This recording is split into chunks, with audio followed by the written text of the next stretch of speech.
It really is a very sad situation, and I believe that sometimes when we put ourselves in the shoes of these people, especially the parents, we really feel their pain and know that something really needs to be done, you know, to rescue these girls. It really isn't a very funny issue at all. At all. At all. When you have we have fowls at home, and it's nighttime, you expect the 5 birds you have to come back, and one is missing. You feel bad, not to talking about human beings, and here we're talking about a whole lot of 2,000 human beings that we are talking about. I think it is a time the Nigerians should come together as a nation and pray and then seek the face of God and the way forward about this. Well, in the studio this evening, like we said, we're talking about the Chibok Girls today and talking about security, and we have a crisis control manager and a security expert in the studio. Dr. Osakwe is the Atakulu. Welcome to the studio, sir. I'm privileged, thank you. You're welcome, sir. Thank you very much. Good to have you again. Sometimes we had you here, and I remember that we mentioned the issue of security, and you spoke your mind, and we thought it was very harsh then when we were talking about the insurgents, and then again we have you here 1 year after we're still talking about looking for the Chibok Girls. What is your view? Well, the Chibok Girls issue is a mismanaged warfare. And as far as I'm concerned, as a combatant soldier and a security expert, it has been mismanaged so grossly that recovery will be quite difficult. I don't want the parents to really feel bad, but we have to look at the reality of the situation as an expert. These girls are there now for 365 days, so they cannot be the same old persons if they are alive. Just like the president-elect said, he said if they are alive. If they are alive. With those that are alive also, maybe only the core ones they have been able to indoctrinate with their Islamic opium. So they are now purely part of the system of Boko Haram. And then those ones, some of them will now be used in capturing some other girls as their friends or used for terrorist activities and all that. You see, the spot when the federal government lost the game, and I said it at STV, was when Boko Haram, I made a proposal that Boko Haram, they should negotiate with Boko Haram. And they said, make it piecemeal negotiation. And automatically, as if Boko Haram had that interview, made up a proposal and said, release our prisoners at so places. They mentioned the places and say, give us half, then we'll release a quarter, and then you give us the balance, and we'll release.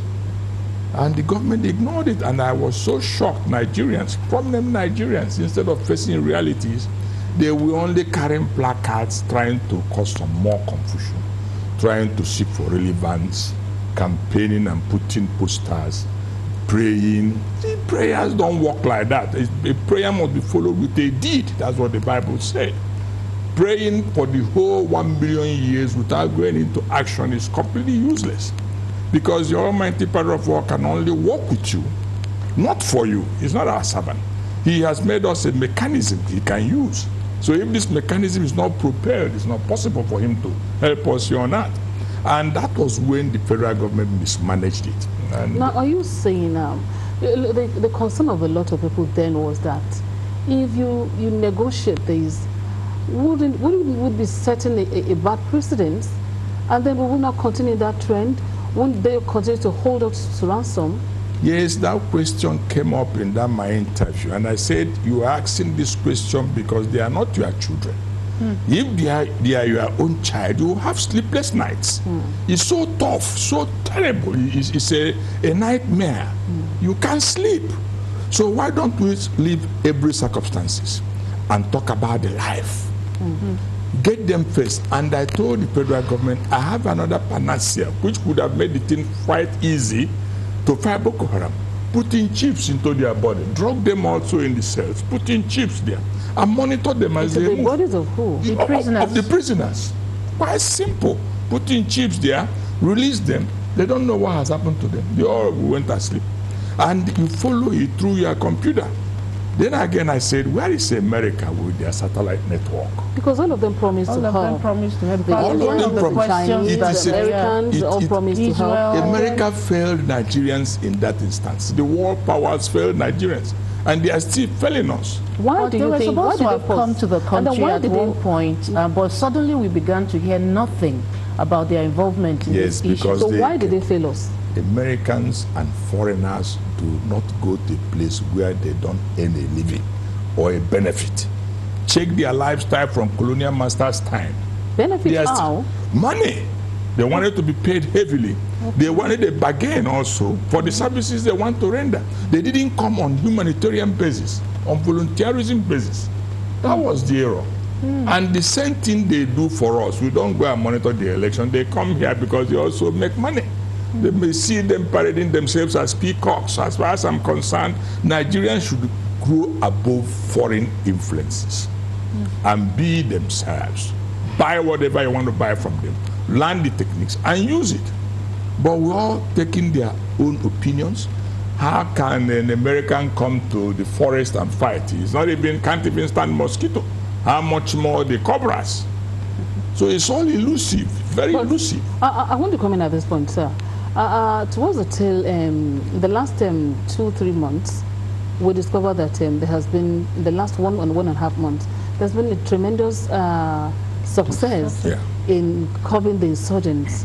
Yes. Now, because you talked about not welcoming the foreigners to help us out, but not until when they came in did we record any success. No foreigner came in than the Cameroonians and the Nigerian Republic. These are brothers. Even the Civil War, they fought. Gowon used them in fighting the Biafran War.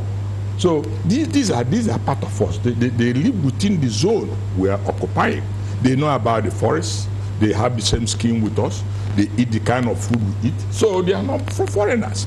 And that is the success. No American or a German and all that, all they know is air bombardment. They cannot do ground floor. Because they know the terrain. They know the terrain. They know the terrain. That's why they are succeeding. If they pull back now, you see the same old story will come back. Maybe Jonathan made a deal with them. That's why they're there. If Buhari fails to concretize that deal, build on that deal, you will see a pushback. Remember last time I told you, war is push me, I push you. Push me forward, I push you backwards. At the end of the day, we'll come back to a negotiating table. So not until they negotiate now? Not until that. And Boko Haram is no more faceless. We know their sources. When I was saying it before, nobody believed me, but at least the Israeli government also said it in France, exactly the way I used to say. This is a branch of Al-Qaeda, the Osama bin Laden group, baptized with on their tributaries, fighting several wars. You see them as ISIL, you see them as various names, and they are yet to create more. They are creating more names so that they diversify, and they are fighting very well. You see, their competency is quite is quite recommendable in these terms of superiority all over the world. They are beating everybody till now. With even heavy armaments, you see them still advancing. With aircraft that are prone and all, you see them still advancing. They pull back, they move in again. So they have a more polished techniques, a die-hard techniques, which they are following. And they are doing it very, very well. I've called this thing since 2007 a world war. And it continues to unfold itself. And you keep saying that it is the World War. Yeah. What makes you say this is the World War? You see, Osama bin Laden was trained by the Americans. I'm also trained by the Americans, so I know their mentality. But they wanted to use it to overpower the whole world. And the boomerang. And so Osama bin Laden, being an Arabian priest from a rich family also, were able to build funds and say, look, these people, their civilization is good in one part, and another part is it brings immorality within the system. So why don't we stop the push of Western civilization? That's how the mentality started. And they succeeded at, is it 11/11 or 9/11? 9/11. So it's a push just to stop the mentality. And that was the day the World War started. And the Americans made a mistake. I was discussing with one General Air Force general who said, oh, Americans succeeded because they went outside their domain and sought for alliances and fought the war. He forgot, as a non-expert, he's only a combatant person, but as a combatant person, he could have also known that the war is still raging. It was that going outside that brought about the war in Afghanistan. It was that brought about the war in Iraq. It's appealed to Syria and all that, and so it's going wider and wider. Single mistake